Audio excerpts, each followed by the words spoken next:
Hello students, तो आपका बहुत बहुत स्वागत करता हूं हमारे इस IIT JEE नीट के प्लेटफॉर्म पर जिसका नाम है MMS। हमारे चैनल को नहीं किया सब्सक्राइब तो तुरंत कर लो, क्योंकि इंपॉर्टेंट खजाना यही मिलता है। तो अपन ने इलेक्ट्रोस्टैटिक कंप्लीट कर दिया था, ठीक है। और आज लेके ले आया हूँ आपके लिए एक बढ़िया सा चैप्टर, दैट इज़ कैपेसिटर। इसके जो इम्पोर्टेंट टॉपिक है वो आज अपन लेक्चर में कवर करने वाले। ज़्यादा लेक्चर लंबा नहीं होगा, बट अपन जो जितना इम्पोर्टेंट पूछा जाता है एग्ज़ाम में वो आज अपन कवर करने वाले हैं, ठीक है। ठीक है, इसमें PYQ वगैरह कम रहेंगे, सिर्फ थ्योरी है, तो अच्छे से पढ़नी है और PYQ आपको बिल्कुल लगाने हैं इसके ऊपर, ठीक है। तो ये मोस्टली नीट वालों के लिए है, ठीक है। तो शुरू करें आज का लेक्चर। चलो, तो इसका वेटेज आप देख सकते हो, ठीक है। PYQ में कितने क्वेश्चन आए थे। 2023 की बात करूँ तो इसके 19 क्वेश्चन आए थे, और 2020 की बात करूँ तो ये 25 क्वेश्चन आए थे, ठीक है ना। तो यानी कि वेटेज ओवरऑल कहें तो काफ़ी अच्छा है इसका, ठीक है। आगे बढ़ें। और इसमें भी सब टॉपिक जो है इनका इसमें किनका ज़्यादा वेटेज है वो देखें तो अपन सबसे ज़्यादा है वो है पैरेलल प्लेट कैपेसिटर, है ना। PPC का ज़्यादा है। फिर अपन बात करें charge storing capacitor, equivalent capacitor and energy loss in capacitor. ये जो मोस्ट इम्पॉर्टेंट जो सब टॉपिक है इनका जो वेटेज है वो काफ़ी हाई है ना। आगे बढ़े। चलो, तो इसमें क्या क्या पढ़ने वाले हैं वो एक बार बता देता हूँ। कि सबसे पहले तो अपन देखेंगे टाइप्स ऑफ कैपेसिटर, कितने टाइप्स के कैपेसिटर होते हैं, है ना। और देखेंगे अपन force between plate of capacitor, है ना, कितना होता है, फोर्स क्या होते हैं। और energy store in the capacitor, loss of energy in capacitor connections, ठीक है। कॉम्बिनेशन ऑफ कैपेसिटर्स देखेंगे, सीरीज पैरेलल। और देखेंगे लास्ट में जो टॉपिक रहेगा अपने पास कैपेसिटर विद डाइलेक्ट्रिक्स। अगर मैं कैपेसिटर की प्लेटों के बीच में डाइलेक्ट्रिक्स कोई भी डाल दूँ तो उसका कैपेसिटेंस क्या होगी वो अपन इफेक्ट देखेंगे, बढ़ेगी घटेगी, इंक्रीजमेंट डिक्रीमेंट, वो देखेंगे। और लास्ट में अपना जो टॉपिक रहेगा दैट इज़ RC सर्किट, जिसमें अपन देखेंगे कि करंट इंक्रीज होता है डिक्रीज होता है, सारी चीज़ें देख लेंगे, ठीक है। तो जो ये अपना सिलेबस रहने वाला आज का जो लेक्चर का, ठीक है। तो वन बाय अपन इसको पढ़ते रहे, ठीक है। तो ये ऐसा कुछ दिखता है सर्किट में, आपने देखा होगा, ठीक है। सर अपन को ऐसे ही दिखता है। दो इसके ये लगे होते हैं, ये प्लेट के लिए है ना, यहाँ पे चार्ज स्टोर होने के लिए, यहाँ पे पॉजिटिव नेगेटिव ये, और अंदर प्लेटें लगी होती है। तो ये अपने पास कौन सा है बताओ, सिलेंड्रिकल, है ना, ठीक है। सारी चीज़ें अब शुरू करते हैं। कैपेसिटर, जो capacitor is a electric device which is use to store energy in form of electric field. यानी कैपेसिटर का काम क्या होता है कि एक एनर्जी स्टोर करता है, किसके फॉर्म में करता है, इलेक्ट्रिक फील्ड के फॉर्म में एनर्जी स्टोर करता है, इसलिए इसका यूज़ आता है।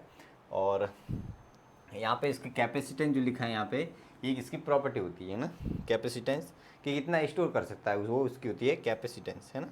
आगे बढ़ें। चलो, तो ये अपने पास रैंडमली कोई प्लेट है, ठीक है। तो इनको अगर मैं दो जोड़ दूँ ऐसे, एक एक्सटर्नल सोर्स से पॉजिटिव नेगेटिव से, तो अपने पास ये पॉजिटिव से क्या हो जाएगी बताओ, ये चार्ज हो जाएगी, और ये अपने पास नेगेटिव से चार्ज हो जाएगी, ठीक है। तो आपस में इन पॉजिटिव और नेगेटिव के बीच में एक फील्ड जनरेट होगी, दैट इज़ इलेक्ट्रिक फील्ड। इसके फॉर्म में एक है एनर्जी स्टोर होगी इनके बीच में, ठीक है, वो एनर्जी, और बाद में अपन को नीड होती है तो वो अपन निकाल देते हैं ना। तो यही है, यहाँ पे एनर्जी स्टोर करता है इस फॉर्म ऑफ इलेक्ट्रिक फील्ड। तो इसका फॉर्मूला क्या होता है अपन जानते हैं कि इसका अगर पोटेंशियल बढ़ाऊँगा, है ना, यहाँ पे जो पोटेंशियल बढ़ाऊंगा तो इसके ऊपर चार्ज बढ़ेगा, है ना। कहने का मतलब, अगर मैं इसको एक्सटर्नल सोर्स से जोड़ रहा हूँ, है ना, इसको एक्सटर्नल सोर्स से मैं कनेक्ट कर रहा हूँ, और अगर इसकी जो वोल्टेज है ना वो इंक्रीज़ करता हो तो इसके ऊपर जो चार्ज है वो भी बढ़ता है। तो यहाँ से जो प्रोपोर्शनलिटी हटाने के बाद जो कांस्टेंट आता है दैट इज़ CV, और इस C को ही बोलते हैं अपन कैपेसिटेंस, ठीक है, कैपेसिटेंस ऑफ कैपेसिटर, ठीक है। क्या बोलते हैं, कैपेसिटेंस ऑफ कैपेसिटर बोलते हैं, ठीक। तो यहाँ से यही फॉर्मूले लिखे गए हैं, और ये डिपेंड किस पे करता है, ये ना तो वोल्टेज पे करता है ना चार्ज पे डिपेंड करता है, ये डिपेंड करता है, देखो यहाँ पे सारी चीज़ें लिखी है कि independent of Q and V, है ना, इस पर डिपेंड नहीं करता है, डिपेंड करता है ये ज्योमेट्री पे, है ना। इसकी ज्योमेट्री कैसी है, अपन डिस्टेंस बढ़ा रहे हैं घटा रहे हैं, इस प्लेटों का आकार बढ़ा रहे हैं घटा रहे हैं, ठीक है, उनके ऊपर डिपेंड करती है, ना कि इस वोल्टेज और चार्ज के ऊपर डिपेंड करता है। तो ये आपको याद रखना है, ठीक है। तो अब बात करते हैं अपन पैरेलल प्लेट कैपेसिटर की। तो इसकी जो कैपेसिटेंस होती है that is epsilon not a upon D, ठीक है, यही होती है अपने पास कैपेसिटेंस। आपको फॉर्मूला याद रखने हैं और ये फॉर्मूला बहुत ही इंपॉर्टेंट है ना, इसके ऊपर सवाल आते हैं। तो ये पैरेलल और D is the distance between two plate and area A, ठीक है, ऑफ वन प्लेट है ना, ये अपन को ए दिया है और एप्सिलॉन अपन जानते हैं परमिटिविटी, ठीक है। आगे बढ़े चलो। तो अब अगर बात करूँ मैं स्फेरिकल कैपेसिटर की, तो वो अपने पास ये निकल के आता है, that is 4 pi epsilon not R1 R2 upon R1 minus R2। ये आपको फॉर्मूला याद रखना है जब अपन एक दो स्फेयर लेते हैं ना कॉन्सेंट्रिक, ये एक प्लेट हो जाएगी एक ये, ठीक है। तो इसका जो अपने पास होता है वो ये होता है, ये स्फेरिकल तीन टाइप के होते हैं, एक अपने पास parallel plate capacitor, spherical capacitor, और तीसरा होता है सिलेंड्रिकल कैपेसिटर, ठीक है। अब अगर बात करूँ आइसोलेटेड स्फेरिकल कंडक्टर की, है ना, यानी कहने का मतलब ये है कि एक अगर मैं इसकी बात करूँ जिसकी रेडियस आर है, जैसे कि अर्थ की बात करूँ, है ना, अर्थ आइसोलेटेड क्या है, स्फेरिकल कंडक्टर है, ठीक है, और ये एक प्रकार से कैपेसिटर की बिहेव करता है। तो अगर मैं यहाँ से वैल्यू भी निकालता हूँ, इसकी वैल्यू पुट करके सॉल्व करता हूँ, तो इसकी जो कैपेसिटेंस आती है अर्थ के लिए ना 4 अर्थ, जो सी की वैल्यू आती है वो 711 माइक्रो फेरेड आती है निकल के, यानी कि इतनी कम आती है ना, माइक्रो में आती है फेरेड, तो कितनी आती है 711 माइक्रो फेरेड आती है। तो ये है, यानी कि अगर मैं बात करूँ दूसरी प्लेट है ना, एक प्लेट तो है ही अपने पास, दूसरी प्लेट है वो है क्या पे है, इन्फिनिटी पे, ऐसे मान सकते हैं अपन कि एक इन्फिनिटी पे प्लेट, ठीक है। तो ये इसका होता है फार्मूला ये आपको याद रखना है, यहाँ पे ये रहा 4 पाई एप्सिलॉन R, ठीक है। ये कोई भी आपको अगर मान लो आइसोलेटेड दे दे स्फीयर, तो उसके लिए आप निकाल सकते हो उसकी कैपेसिटेंस को। आगे बढ़ें। तो ये अर्थ के लिए मैंने बताया था, जैसे मिली में इसने लिखा है, तो अगर माइक्रो में लिखे तो माइक्रो फेरेड हो जाएगी। तो यहाँ से अपन को ये पता चल रहा है कि जो 1 फेरेड है वो बहुत बड़ी यूनिट है, क्या है, 1 farad is a very big unit, ठीक है। तो यहाँ पे अपन माइक्रो में अर्थ जैसे बड़े एक स्फीयर के लिए भी अपन माइक्रो में यूनिट फेरेड आ रही है, तो आप समझो कि 1 फेरेड तो बहुत बड़ी यूनिट हो जाएगी ना। तो अपन मोस्टली जो यूनिट यूज़ करते हैं कैपेसिटर के लिए वो माइक्रो, नैनो, है ना, इस टाइप की यूज़ करते हैं। आगे बढ़ें चलो। तो यहाँ पे सारी चीज़ें लिखी गई है, देखो मैंने जो भी बताई कि 1 farad is a huge capacity, therefore commercially we use micro farads, nano farads, pico farad, इस टाइप के अपन यूज़ करते हैं। बात समझ में आ गई क्या? चलो आगे बढ़ते हैं। अब तीसरी बात करें अपन सिलेंड्रिकल कैपेसिटर की, है ना, इसकी जो कैपेसिटेंस होती है that is 2 pi epsilon L upon Ln R2 upon R1, ये होती है, ठीक है। कैपेसिटेंस क्या होती है, 2 pi epsilon not L is the length of cylinder and नीचे क्या आ जाएगा, ये हो जाएगा Ln R2 अपॉन R1, है ना। R2 इज़ ये क्या है, R2 ये आउटर रेडियस है और R1 is a inner radius of cylinder, ठीक है। तो ये अपने पास दो प्लेट होगी, ये प्लस माइनस, और यहाँ पे इलेक्ट्रिक फील्ड ऐसे जनरेट, ठीक है, ऐसे 3D में होगी, समझ रहे हो क्या कह रहा हूँ मैं, ऐसे यहाँ पे इस डायरेक्शन में ऐसे फील्ड होगी, एनर्जी स्टोर होगी, सिलेंड्रिकल कैपेसिटर। आगे बढ़े चलो। अब अपन देखें अगर फोर्स की बात करूँ ना, फोर्स कितनी लगता है दो प्लेटों के बीच में, वो लगता है अपने पास Q square upon 2 epsilon 2a epsilon naught, है ना, यही लगता है फोर्स के जो अपने पास लगता है, that is Q square 2a epsilon not, ये लगता है ना। और अगर प्रेशर की बात करूँ, है ना, प्रेशर भी अगर आपको कभी पूछे तो कैसे लिखोगे, देखो प्रेशर होता है अपने पास फोर्स अपॉन एरिया, तो फोर्स अपन को पता ही है, फोर्स है Q square upon 2a square नीचे हो जाएगा, है ना, और ये हो जाएगा एप्सिलॉन नॉट। अब ध्यान से देखोगे जो अपन ने पढ़ा था सिग्मा, वो क्या था, charge upon area, unit area पे जो चार्ज होता है जिसको बोलते हैं अपन sigma, that is charge density, है ना, ये क्या है, एरिया चार्ज डेंसिटी है। तो यहाँ से अपन ध्यान से देखोगे तो ये अपने पास क्या बन जाएगा, बताओ, इसको मैं कलर अलग कर से लिख देता हूँ, ये अपने पास बन रहा है दैट इज़ सिग्मा स्क्वायर, है ना। तो अगर प्रेशर में लिखता हूँ तो वो हो जाता है अपने पास sigma square upon 2 epsilon naught. बात समझ में आ गई क्या, ये अपने पास हो गया sigma square upon 2 epsilon not, ठीक है। तो प्रेशर भी आपको याद रखना है और आपको फोर्स भी याद रखना है, बात समझ में आ गई, ठीक है। दोनों ही फॉर्मूला आपको याद रखना है अच्छे से। आगे बढ़े क्या, चलो। तो अब आते हैं अपन एनर्जी स्टोर इन कैपेसिटर, है ना, एनर्जी स्टोर इन कैपेसिटर, कितनी एनर्जी स्टोर होती है, तो आपको डायरेक्ट ये तीनों फॉर्मूले हैं वो याद रखने हैं, एक अपने पास फॉर्मूला है that is half C V square, एक होता है क्यू स्क्वायर अपॉन 2c और एक होता है क्यू वी बाय 2, है ना, 3 है। और ये जो आपको डेटा दिया है उसके अकॉर्डिंग आप फॉर्मूले को लगा सकते हैं ना। जैसे कि मान लो कि सी और वी का डेटा दिया है तो ये वाला लगा दिया, क्यू और सी का दिया है तो ये वाला लगा दिया, क्यू और वी का दिया है तो आप ये वाले डेटा यूज़ कर सकते हो। तो आपकी कंफर्टेबिलिटी के हिसाब से आप कोई भी फॉर्मूला यूज़ कर सकते हो, ठीक है। तो ये है अपने पास एनर्जी जो स्टोर होती है एक कैपेसिटर के अंदर, ठीक है। मेनली इसका यूजेज भी वही आते हैं, ठीक है। और आगे बढ़ें क्या, चलो आगे बढ़ते हैं।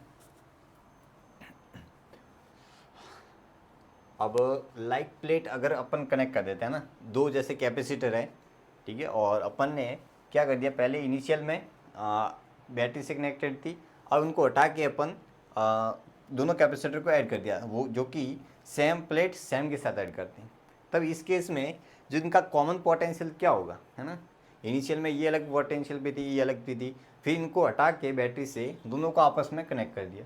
तो इस केस में इनका जो कॉमन पोटेंशियल और कितना लॉस होता है वो अपने पास दोनों फार्मूले हैं। जो कॉमन पोटेंशियल आता है दैट इज़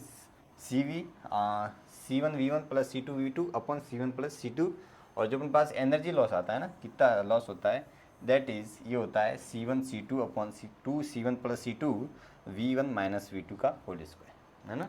ये अपने पास निकल के आता है। बस अगर अपने पास लाइक प्लेट है ना, सेम प्लेट है, तो इसके जो यहाँ पे आ गया वो माइनस आएगा, है ना, ये याद रखना है। और अनलाइक है तो यहाँ पे पॉजिटिव आ जाएगा। आगे बढ़े क्या, तो यही वो लिखा है कि अगर अनलाइक प्लेट है ना, अनलाइक प्लेट है, अगर मैं मान लूँ कि उसको V1 वोल्टेज से अपन ने चार्ज किया था, इसका जो कैपेसिटेंस C1 थी ये V2 से था C2, तो फिर अपन ने अनलाइक जैसे इसका पॉजिटिव नेगेटिव से कनेक्ट कर दी प्लेट को और इसकी नेगेटिव पॉजिटिव से कर दी, तो इस केस में जो अपने पास कॉमन पोटेंशियल तो वही रहता है, बस यहाँ पे एक साइन नेगेटिव हो जाता है, वहाँ पे पॉजिटिव था ना, यहाँ पे था, दोनों जगह पॉजिटिव थे, और यहाँ पे एक ऊपर ही माइनस आएगा, नीचे माइनस नहीं आएगा, ठीक है। ये फॉर्मूले को आपको याद रखना है। और जो हीट लॉस होता है अपने पास, ठीक है, और वो कितना होता है, वही होता है, बस यहाँ पे सिर्फ एक चीज़ चेंज हो जाती है, वो है माइनस पॉजिटिव हो जाता है। ये सारे चीज़ आपको याद रखनी है ना, फॉर्मूले बहुत ही इम्पोर्टेंट है, आपको फॉर्मूले तो याद ही रखने हैं, ठीक है। तो सवाल है एक 2023 का, अब वो देखते हैं क्या बोला गया है कि 600 pico farad capacitor is charge by 200 volt supply, है ना, ये अपन को दिया है। It is then disconnected from the supply and it connected to another uncharged, ये अपन को दिया है, ठीक है, हाँ। और ये अनचार्ज यानी कि इसका पोटेंशियल जीरो था, है ना, अनचार्ज यानी कि अगर मैं V2 मान लो तो वो क्या था, जीरो था। और यहाँ पे अगर बात करूँ तो अपन को दिया है ये V1 दिया है, और ये अपन को दिया है C1 मान लेते हैं ना, और ये अपन को C2 दिया है। बात में ये क्या, ये सब अपन को डेटा दिया है। देन क्या बोला कि electrostatic energy loss in the process, है ना, तो अपन को पता है फॉर्मूला क्या होता है, क्या बोला इन्होंने, सेम, है ना, कनेक्टेड अनदर अनचार्ज, है ना, जब तक नहीं बोला अपन को सेम ही कनेक्ट किया है तो अपने पास जो फॉर्मूला आएगा वो ये आ जाएगा। तो अपन देखो वैल्यू पता ही है सारी, दोनों आइडेंटिकल है ना, 600 पिको फेरेड्स, तो ये सेम ही है, तो अपने पास हो जाएगा डायरेक्ट। तो यहाँ पे सारी वैल्यू आप पुट करके सॉल्व करते हो तो आपके पास जो आंसर निकल के आता है दैट इज 6 माइक्रो जूल, है ना, 6 माइक्रो जूल आंसर आता है, ठीक है। आगे बढ़े, अब इनके कॉम्बिनेशन के ऊपर आते हैं जो सीरीज और पैरेलल में। तो अगर बात करूँ सीरीज़ की, है ना, सीरीज़ की बात करूँ तो उनका कॉम्बिनेशन ऐसे ही रहेगा, ठीक है। यानी कहने का मतलब ये है कि यहाँ पे जो चार्ज रहेगा सीरीज में, जो चार्ज है वो क्या रहता है बताओ, कांस्टेंट रहता है ना। तो यानी कि अगर मान लो कि यहाँ पे क्यू है, यहाँ पे माइनस क्यू, यहाँ पे प्लस क्यू, यहाँ पे माइनस क्यू, यहाँ पे प्लस क्यू, यहाँ पे माइनस क्यू, तो यहाँ पे चार्ज कांस्टेंट रहता है। ये V है, ये इसकी C1 है, C2 है और C3 है। तो अगर इसकी इक्विवेलेंट में C लिखूँ, है ना, तो इसकी जो इक्विवेलेंट C आ जाएगी दैट इज़ जैसे अपन ने रेजिस्टेंस लिखा था इसका ऑपोजिट होता है, जहाँ पे अपन ने पैरेलल के लिए लिखा सिमिलर उसके लिए कैपेसिटर के लिए सीरीज में होता है। तो यहाँ पे हो जाएगा C1 प्लस 1/C2। और पैरेलल में अगर बात करूँ, है ना, यहाँ पे सारी चीज़ें लिखी होगी, ये अपने पास सीरीज में है, और ये सीरीज में देखो अपने पास जो फॉर्मूला आते हैं ये आते हैं। और अगर मैं बात करूँ वोल्टेज की निकालनी है ना, कि ये वोल्टेज इसका V1 कितना होगा, इसका V2 कितना होगा, तो डायरेक्ट फार्मूला यूज़ कर सकते हो, ठीक है। देखो यहाँ पे अगर V1 लिखना है तो यहाँ पे मेरे को C2 ऊपर लेना है, बस ये याद रखना है आपको। बाकी C1 प्लस C2 और जो टोटल नेट अपन सप्लाई दे रहे हैं वो, ठीक है। अगर V2 लिखना है मुझे तो V2 के लिए अपने पास हो जाएगा यहाँ पे C1, ठीक है, बाकी नीचे C1 प्लस C2 और अपन सप्लाई कितनी दे रहे हैं, दी, ठीक है। तो ये दो अपन डायरेक्ट लिख सकते हैं। यहाँ पे जो कंसेप्ट है दैट इज़ क्यों सेम रहता है। आगे बढ़ें, चलो अब आते हैं अपन पैरेलल कैपेसिटर पे। पैरेलल कॉम्बिनेशन में सिंपल है, तो यहाँ पे जो मेन कंसेप्ट है दैट इज़, यहाँ पे सप्लाई से मैंने कनेक्ट कर दिया पॉजिटिव नेगेटिव। यहाँ पे जो वोल्टेज होता है वो सेम रहता है, चार्ज अलग होते हैं ना। अगर मैं बात करूँ मान लो Q1, तो यहाँ पे माइनस Q1 आ जाएगा और यहाँ पे Q2 है ना, पॉजिटिव माइनस Q2, तो ये चार्ज चेंज हो जाता है। बट यहाँ पे जो वोल्टेज है ना, across the capacitor voltage is same, है ना, दोनों के केस में सेम रहता है। और यहाँ से जो अपने पास इक्विवेलेंट कैपेसिटेंस आती है that is C1 plus C2 आती है, सिंपली ऐड करने बस में। तो यही है सारी चीज़ें। और अगर मुझे यहाँ पे लिखना है Q1 चार्ज, इसके ऊपर चार्ज Q1 लिखना है तो वो आ जाएगा, देखो जिसके लिए अपन 1 निकालना है तो ऊपर 1 ही रहेगा और 2 निकालना है तो 2 ही रहेगा, बाकी सारी चीज़ें सेम है। यहाँ पे जो कंसेप्ट है वो अपन ये लगा रहे हैं कि यहाँ पे जो V होता है वो क्या होता है, सेम होता है, ठीक है। तो यही है। और अब बात करते हैं व्हीट ईस्टर्न ब्रिज की, है ना। एक अपने पास स्पेशल केस आता है कॉम्बिनेशन का that is wheat eastern bridge. इसमें क्या होता है, कंसेप्ट ये है कि इनका जो रेशियो है ना, आपस में इनका जो रेशियो है अगर वो दोनों सेम आ जाए तो आप इसको क्या कर सकते हो, शॉर्ट सर्किट कर सकते हो, यानी कि यहाँ से इसको हटा सकते हो आप, ठीक है। तो यही यहाँ पे इसको बोलते हैं अपन बैलेंस ब्रिज। और यहाँ पे बैलेंस है, यानी कि बैलेंस किस केस में होगा, जब ये इनका जो रेशियो है वो इनके रेशियो के इक्वल होगा तभी, है ना। तो bridge is a balance and remove C5, यानी कि इसको हटा सकते हो आप। और अनसिमेट्रिक बैलेंस है ना, सॉरी सिमेट्रिक अनबैलेंस्ड है। मान लो कि यहाँ पे C1 अपन C2 C3 के इक्वल नहीं है ना, उल्टा रेशियो, बट सिमेट्रिक है। सिमेट्रिक इन द सेंस कि यहाँ पे C1 C2 है तो यहाँ पे C2 C1 है, बस में आ रही है। यहाँ पे C2 C1 है, यहाँ पे C1 C2 है। तो इस टाइप का अगर केस बनता है तो इसका जो C इक्विवेलेंट निकल के आता है वो अपने पास ये निकल के आता है दैट इज़, देखो यहाँ पे क्या है, C1 C2 C1 C3 और 2 3, यानी कॉम्बिनेशन है तीनों का, ठीक है। अब C1 C2 पे 2 आगे लगा हुआ है ना, 1 और 2 पे, है ना, 1 और 2 पे यहाँ पे 2 आगे लगा हुआ है। तो अगर यहाँ पे नीचे देखोगे, है ना, तो यहाँ पे C3 पे आपको 2 लगाना, बाकी सारे ऐड करने हैं। देख लो ट्रिक मैं बता रहा हूँ, ऐसा कुछ रूल नहीं है, बस मैं ट्रिक बता रहा हूँ कि अगर आपको यहाँ पे 2 लगा दिया ना, 1 और 2 के लिए आगे 2 लगा दिया, तो 3 के लिए अपन ने नहीं लगाया तो यहाँ पे नीचे लगा दिया। सिंपल है, ट्रिक है, बताइए मैंने, कुछ ज़्यादा है ना। तो बस आपको ये जो फॉर्मूला है सिमेट्रिक अनबैलेंस के लिए, और बात करूँ अगर बैलेंस के लिए, तो दोनों आपको कैसे सॉल्व करना है। आगे बढ़ें, चलो अब मैं बात करूँ अगर डाइइलेक्ट्रिक, अगर डाइइलेक्ट्रिक लगा देता हूँ, है ना, अगर मैं कैपेसिटर के अंदर डाइइलेक्ट्रिक कोई सब्सटेंस डाल देता हूँ, इस केस में जो अपने पास C आती है ना, जो न्यू C आता है कैपेसिटेंस, वो जो अपने पास ओरिजिनल था उसका, जैसे मान लो कि K अपन ने K टाइम्स डाल दिया, तो ये सॉरी यहाँ पे उल्टा लिख दिया, बढ़ जाती है ना, कैपेसिटेंस बढ़ जाती है, K टाइम्स बढ़ जाती है, बात समझ आ गई, ये K टाइम्स बढ़ जाती है, बस यही है। और अगर मैं पार्शियली करता हूँ, पार्शियली इन द सेंस, जैसे मैं यहाँ पे पहले एक बार लिख देता हूँ, ये हो जाएगी K epsilon not A upon D, है ना, ये C न्यू हो जाएगी इस केस में। और अगर पार्शियली करता हूँ तो अपने पास जो निकल के आती है that is epsilon not A upon D, D is a distance between 2 plates, है ना, और T is a width of dielectric constant, जो भी है डाइलेक्ट्रिक जो अपने डाला, और T upon K, K is a dielectric constant, है। तो जो अपने पास C नहीं निकल के आती है फॉर्मूला, ये याद रखना, बात में आ गई, ठीक है। और यहाँ पे सबसे इम्पोर्टेंट बात ये है कि अगर मैं यहाँ पे जो कभी बोल दिया जाए आपको कि यहाँ पे ये अपने पास कंडक्टर है ना, मैं यहाँ पे लिख देता हूँ, इफ़ डाइलेक्ट्रिक इज कंडक्टर, तो कंडक्टर के केस में जो K की वैल्यू होती है डाइलेक्ट्रिक कांस्टेंट की, वो होती है इन्फिनिटी। तो इन्फिनिटी रखोगे तो आप ये हो जाएगा 0। तो इस केस में जो आपको डायरेक्ट फार्मूला यूज़ करना होता है वो आपको ये D माइनस टी, बस ये यूज़ करना होता है, ठीक है, ये याद रखना है आपको। अगर बोला गया है कि डाइलेक्ट्रिक जो अपने पास डाला गया है वो क्या है, कंडक्टर है, तो इन केस अपन को जो के की वैल्यू इन्फिनिटी लेनी पड़ती है, तो डायरेक्ट आप फॉर्मूला ये लगाओगे। ठीक है, चलो आगे बढ़ें। तो यही अपन ने यहाँ पे लिखा है कि कंडक्टर के लिए के इन्फिनिटी होता है, सारी चीज़ें मैंने यहाँ पे लिख दी है। अब रही बात अगर इंड्यूस इलेक्ट्रिक फील्ड की, है ना, तो इंड्यूस इलेक्ट्रिक फील्ड अलग होती है और जो नेट निकल के आती है इंड्यूस अंदर, ये हो जाएगी अपने पास इंड्यूस, है ना। और ये जो अपने पास आ रही है ई एक्सटर्नल, है ना, ई एक्सटर्नल मान सकते हैं ना, एक्सटर्नल, एक बार के लिए एक्सटर्नल मान सकते हैं, ये एक्सटर्नल है ना। तो जो एक्सटर्नल और इंड्यूस हो रही है, इनका जो गैप है और इनका जो नेट निकल के आ रही है, वो अपने पास ये निकल के आती है ना। तो ये अपने पास इंड्यूस, इसको ई नॉट बोला गया है ना, कितना बोला गया, ई नॉट।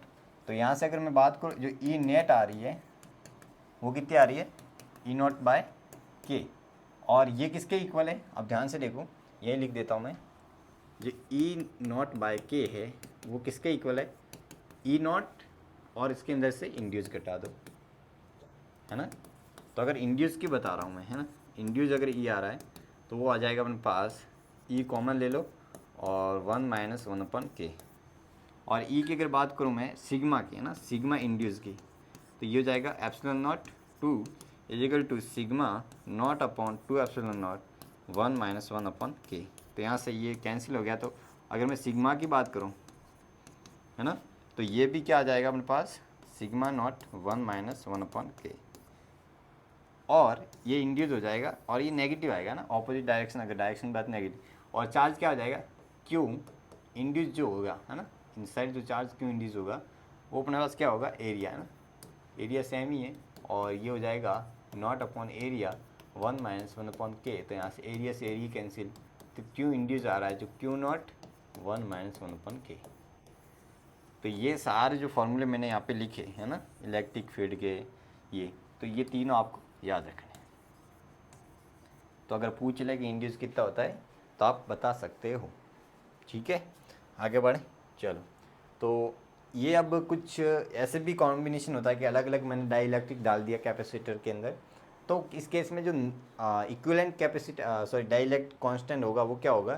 तो इस केस में आपको बस ये याद रखना है कि ये अगर मैंने ऐसे डाल दिया, है ना, तो इस केस में अपने पास ये एक प्रकार से सीरीज़ में बन जाएंगे, है ना, सीरीज़ में। तो सीरीज़ में ऐसे बनेंगे, ऐसे मान लो कि अपने पास ये K1 डाल दिया, ये K2 डाल दिया, ठीक है। यहाँ पे जो डिस्टेंस है वो d/2, तो आप के इक्विवेलेंट यहाँ पे डायरेक्ट ये भी लिख सकते हो ना, ऐसे भी लिख सकते हो।